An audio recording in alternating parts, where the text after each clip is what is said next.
Política passada a limpo. Muita água nós vamos precisar para passar a política limpo hoje aqui. Arão Josino, muito bom dia. Que semanada, hein, Odair? Bom dia para você, bom dia, Odair, bom dia, Julian, bom dia a todos os nossos ouvintes. Internautas, todo mundo que está conectado conosco no Repórter Cultura. Muito bem, Arão, vamos lá, vamos começar o nosso bate-papo, ponto de vista de hoje, começando com BR-470, tem uma mega operação aí do DENIT que está para acontecer, ou começando aí, porque muito estrago aí na BR-470 em função das chuvas. 2 pontos, né, Odair? O primeiro deles, reconhecimento. Eu tenho acompanhado o trabalho do DENIT nesses últimos dias. De fato, muitos estragos ao longo de toda a BR-470. No entanto, eles estão se esforçando muito para conseguir manter pelo menos as pistas liberadas, né? Então, principalmente lá no Alto Vale, onde nós tivemos vários pontos de alagamento, onde nós tivemos barreiras, a equipe do DENIT realmente trabalhou muito ao longo desses últimos dias. E é importante a gente reconhecer também, né? A gente bate tanto na BR-470, né? Mas é bom também reconhecer quando existe um esforço para pelo menos tentar minimizar os impactos, os prejuízos causados pelas fortes chuvas. Isso a gente percebe. Então, meu reconhecimento aí ao superintendente estadual, ao engenheiro Alisson, também ao Cristiano, que é o gerente regional de Rio do Sul, porque realmente esse esforço existe. Agora, em relação à BR-470, o que eu gostaria de trazer no nosso ponto de vista hoje, Odair, até comentei dias atrás aqui na rádio, do custo da falta da duplicação ou do atraso da duplicação da BR-470. A Associação de Municípios do Vale Europeu, a ANVI, ela está desenvolvendo um planejamento estratégico para os próximos 10 anos, para onde a nossa região, o Vale Europeu, deseja crescer. No ano passado, eu estive como presidente da ANVI e nós fizemos um movimento junto aos 14 municípios, onde nós ouvimos a população, a sociedade civil, e construímos um manifesto pelo desenvolvimento do Vale Europeu. Esse manifesto é o que dá o direcionamento dos trabalhos que a associação faz de representatividade política e institucional. A partir desse manifesto que foi construído com a população, agora nós estamos desenvolvendo esse planejamento estratégico. E na última Assembleia de Prefeitos, foram apresentados alguns dados importantes. E um desses dados, Odair, que nos chamou muito a atenção foi a desindustrialização do Vale Europeu. E se você pegar a curva da arrecadação de ICMS nos 14 municípios da região e você fizer um comparativo lá da década de 80 para agora, você vai vendo uma queda significativa ano após ano.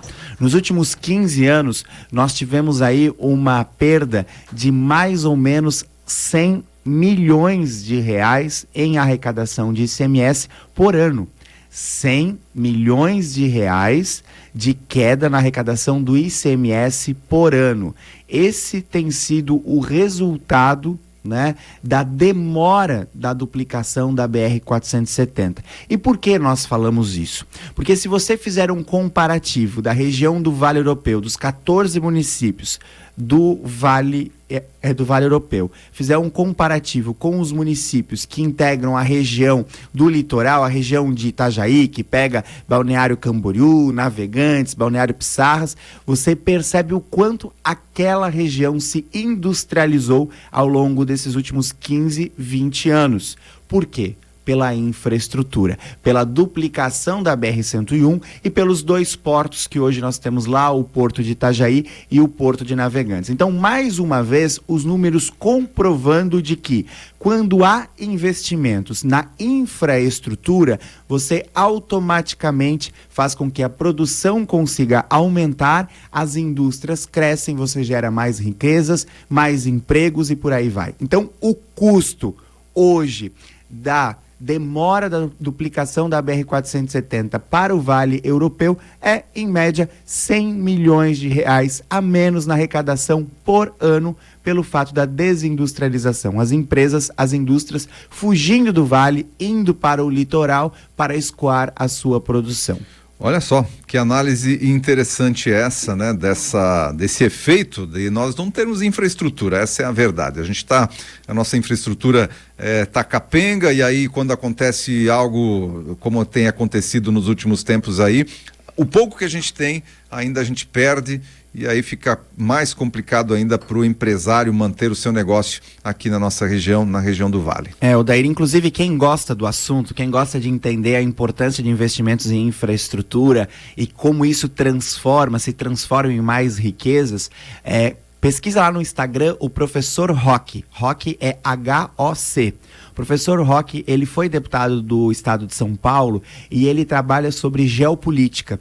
E ele mostra, né, o quanto os países desenvolvidos investiram em infraestrutura na sua história.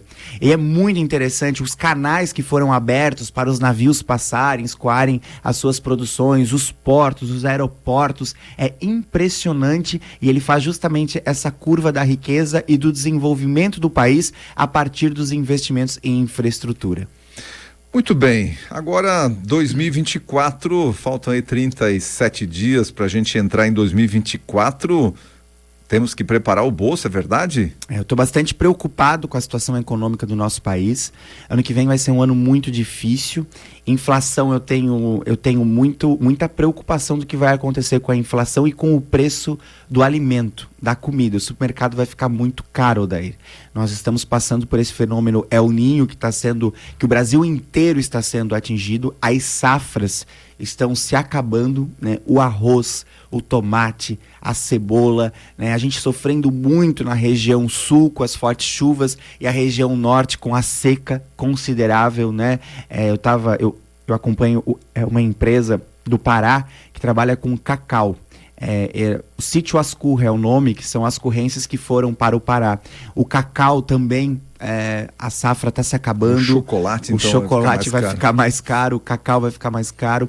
Então, realmente, o ano que vem é um ano que nos preocupa muito. A economia estará muito abalada. O déficit do governo federal gigantesco, isso a gente também tem falado com muita frequência, somado à questão do fenômeno El Niño, né? Então, precisamos nos atentar. Guardem o 13º como reserva aí, porque não vai ser um ano muito, muito fácil, não. Então vamos lá, né? Realmente a gente tem ouvido aí safras sendo atingidas, logicamente, por essas chuvas, o excesso de água por aqui, a falta de água lá no outro lado do país. Vamos lá para a Argentina, já que a gente está falando aí de água e sol e chuva, né? Vinho, água e vinho. Água e vinho. Vamos falar de Lula e Milei. O Milei tem atenuado um pouco o discurso, disse até que o Lula será bem-vindo, depois de ter chamado de comunista corrupto durante a campanha. Será que o Lula vai para a posse? É aí que tá, né? Eu falei isso na segunda-feira, quando nós tivemos aquele bate-papo aqui no Repórter Cultura sobre as eleições da Argentina, que durante o processo eleitoral Milei conversava com o seu público, né? Então era uma estratégia de marketing político puro. Ele não poderia falar de uma possível relação com o presidente Lula, afinal de contas Lula é de esquerda, Milei é de direita, né? Então era um marketing estratégico. E Lula da mesma forma, falando com o seu público interno aqui do Brasil, né? Falando com aquelas pessoas que votam nele, que acreditam nele, que são contrários à ideologia de Milei.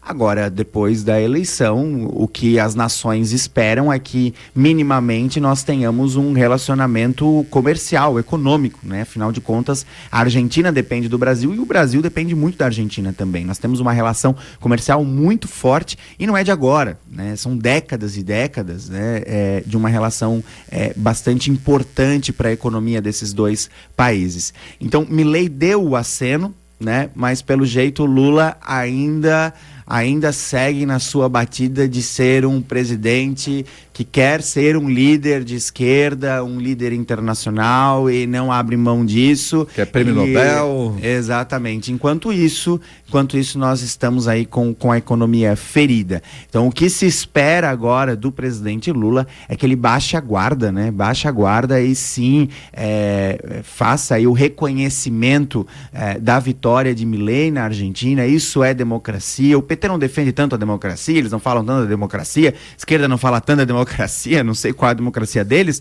mas eu acho que é mais do que momento de Lula reconhecer, perceba que nem falou com o Milei ainda, né? Então, reconhecer aí a vitória de Milei nas eleições da Argentina e criar essa relação, esse relacionamento, que é importante para todos nós, né? Então, a declaração de Milei, ela também nos mostra que Milei, logo depois da eleição, ele entendeu, agora sou presidente eleito, preciso fazer a Argentina dar certo, né? E Milei precisa muito fazer a Argentina dar certo, porque a Argentina está com uma superinflação, está com uma extrema pobreza gigantesca e também porque os holofotes da América Latina, da América do Sul, estão todos para a Argentina. Todos querem saber como que Milei vai se comportar e como será o resultado da sua gestão, do seu governo. E a direita precisa muito que Milei se saia muito bem na Argentina. É uma diferença. O pessoal costuma comparar Bolsonaro com Milei, até pelo jeito estapafúrdio, né, que o Milei se comportava aí durante a campanha, enfim. Mas existem algumas diferenças. E uma delas, né, você estava comentando aí, mas uma delas, você falou da questão econômica. O Bolsonaro aqui no Brasil, ele se pautou em pauta de costumes na campanha. Isso. E durante o próprio mandato dele, ele, presidente da República, ele se pautava muito nas pautas de costumes e deixava a equipe, os ministros, enfim, trabalharem livremente nas questões econômicas, o Paulo Guedes, infraestrutura, o Tarcísio, enfim, né, os ministros aí que atuaram para o Bolsonaro. O Milei, ele pautou a campanha toda dele em duas questões: liberdade e pauta econômica. Ou seja, ele tem uma responsabilidade grande. Me parece assim que se a pauta econômica não funcionar lá, o Milei se dissolve. É exatamente isso. É exatamente isso. Falei também na segunda-feira, né? Há uma diferença muito grande entre Bolsonaro e Milei. Os dois são de direita, mas os dois são focados em pautas diferentes, né? Até porque Bolsonaro, o Milei é economista, né? Milei é economista. Milei fez uma campanha toda em cima da economia, até pelo momento que a Argentina passa. Nós, inclusive, já temos pesquisas que o Brasil também aponta isso. O Brasil já mostra que o povo brasileiro agora está preocupado com a economia. Então, Bolsonaro foi muito mais na pauta dos costumes, né, do conservadorismo. Se você pegar, por exemplo, o Milei, a namorada do Milei, a futura primeira-dama da Argentina, por exemplo, ela é uma atriz muito famosa no país, que inclusive já foi eleita por alguns anos aí como a representante do público LGBT da Argentina. Então, é algo que o Bolsonaro jamais faria aqui, né? Então, perceba que são perfis totalmente diferentes. Mas os dois são de direita e, no caso do Milei, um presidente da economia. Por isso que ele tem que fazer a economia agora da Argentina dar certo. Muito bem, vamos seguir aqui com o nosso ponto de vista no dia de hoje. Temos essa situação ali da PEC que limita o poder monocrático do Supremo Tribunal Federal, tem sido a pauta preponderante já do Repórter Cultura do dia de hoje. É a semana bastante agitada em Brasília, uma semana em que você tem aí essa queda de braço entre o Senado e o STF, mas o Senado colocando o Supremo no seu devido lugar, né? Quando os ministros do STF falam de que o STF existe para defender a democracia e a Constituição, na Constituição diz que o Senado tem essa prerrogativa e o Senado pode sim mudar as regras. E a democracia, ela precisa evoluir, né? O judiciário precisa evoluir. Pesquisas também mostram que cerca de 17% da população brasileira, somente 17% da população brasileira, aprova o trabalho do STF nos dias de hoje. Então o povo não está feliz com as ações do Supremo. Isso é fato, é só a gente perguntar para o nosso amigo, para o nosso vizinho, para o nosso familiar. As pessoas começaram a enxergar o STF. E existe essa crise hoje que está institucionalizada. E o Senado, ele está apenas cumprindo com a sua prerrogativa constitucional. Há necessidade de mudar a regra. E eles estão mudando a regra. Isso é democracia. Isso é um país com estruturas, né, com pilares da democracia, como você estava falando antes aqui no Repórter Cultura, bem estruturados. Então, o que a gente espera agora, nesse momento, é que o Supremo compreenda que é momento, sim, de evoluir, que não dá para ser sempre da mesma forma. E decisões monocráticas, elas são de uma cabecinha só, né? Quando você decide com mais pessoas, a chance de dar errado é menor. Isso já está comprovado, né? Quando você senta na mesa para dialogar, eu vejo lá na minha realidade como prefeito, quando eu tomo uma decisão colegiada, que eu chamo os vereadores, que eu chamo os secretários, os técnicos, a chance de errar é muito menor. Então, não há nada de errado nisso. Eu acho que está na hora também do STF descer um pouquinho do salto alto, né, do pedestal, e compreender que sim, é momento de evoluir, é sim o momento de fazer as alterações necessárias. Olha, muitas vezes um ministro do Supremo Tribunal Federal que não teve um voto sequer, foi colocado lá por uma indicação política, totalmente política, infelizmente, vai lá e revoga uma legislação que foi criada por milhões de votos, representados ali pelos representantes do povo, que é o Senado, que é a Câmara dos Deputados, ou também por uma decisão de um presidente da República, que também foi eleito por milhões de pessoas. Então, uma pessoa ter esse poder todo na mão, realmente é uma situação complicada, principalmente quando está avançando por esses caminhos que o STF tem avançado. Parabéns ao senador Esperidião Amin, né, senador catarinense, que foi o relator aí dessa PEC e que teve uma postura importante lá no Senado nessa defesa. Muito bem, Proerd em Ascurra. Proerd em Ascurra, para finalizar o nosso ponto de vista de hoje, lá em Ascurra nós criamos o Escolha Certa, que é um programa para substituir o Proerd. No ano passado, durante uma assembleia de prefeitos da ANV, nós tivemos a participação do coronel, do comandante da região, e eu perguntei para o comandante, quando o Proerd vai chegar em Ascurra? E o comandante disse, olha, prefeito, nós estamos com pouco efetivo na Polícia Militar e não há possibilidade da gente atender agora, nesse momento, o município de Ascurra. Eu brinquei com os demais prefeitos e disse, olha, eu sou o único prefeito formado no Proerd, né? Dos 14, eu sou mais novinho, então fui o único que fez o Proerd, acabei retornando para Ascurra e nós construímos o Escolha Certa, justamente para substituir. Poderia simplesmente ter dito, que pena, né? Vida que segue, mas não, a gente entendeu a Polícia Militar, a situação da Polícia Militar, nós criamos o nosso próprio Proerd, que é o Escolha Certa, e ontem à noite foi a formatura, Odair. 161 alunos formados dos 5º anos de todas as escolas do município de Ascurra.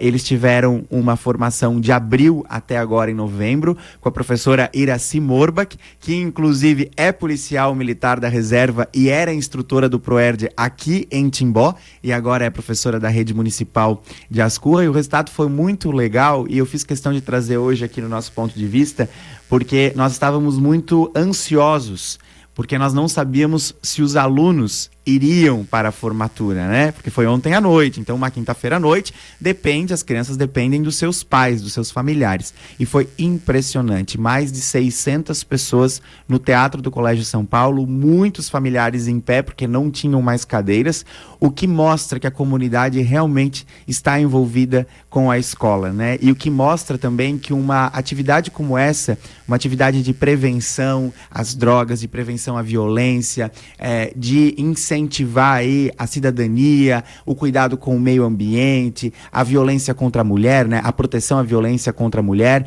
tudo isso hoje são pautas que sim, as famílias estão acompanhando e as crianças estão mobilizando e estão também fazendo o seu trabalho de conscientização. Isso é mais do que comprovado. Quando você deseja conscientizar uma sociedade, você deve começar dentro das escolas, porque os filhos ensinam os pais também em casa, né? Então o resultado da Escolha Certa foi muito legal. Eu fiquei muito feliz, a gente acaba tendo um pouquinho mais de esperança no futuro desse país. Muito bem, esse foi o ponto de vista então com Arão Josino na manhã dessa sexta-feira. Arão, voltamos na segunda-feira com mais ponto de vista. Um abraço para você, um bom final de semana. Um abraço para todo mundo, um ótimo final de semana. Segunda-feira estamos de volta. Muito bem.